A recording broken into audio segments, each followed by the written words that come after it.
सभी को मेरा नमस्कार। ये देखिए जो मैं दिखाना चाहता हूँ कि इस समय एकदम सफ़ेद बादल हो चुके हैं। और जहाँ तक इस मोबाइल की दृष्टि जा रही है, मोबाइल का जो कैमरा है जो काम कर रहा है, वो वहाँ तक आपको सफ़ेद ही बादल दिख रहे हैं। और ये सफ़ेद बादल अगर बंडल के बंडल्स ये हवाओं में उड़ने लगें तो ये इस बात का संकेत होते हैं, बुजुर्ग ये मानते थे कि इस बात का ये संकेत होते हैं कि वर्षा अब समाप्त हो चुकी है और हम लोग फिर से मिलते हैं अगले सीज़न में।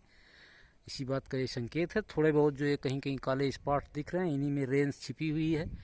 इधर उधर छिटपुट वर्षा हो जाए तो हो जाए, बाकी ये दुग्ध सफ़ेद बादल इस बात का बिल्कुल संदेश साफ दे रहे हैं कि रेन इज ओवर नाउ, वर्षा हो चुकी है।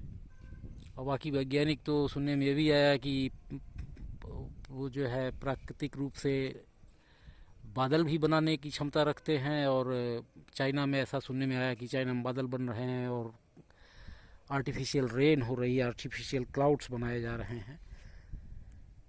तो हो सकता है कभी ये सफल भी हो जाए ये लोग, लेकिन ऐसा मेरा मानना नहीं है। अभी नेचर पे विजय प्राप्त करने वाला कोई अभी तक वैज्ञानिक बहुत स्थापित नहीं हो पाया है।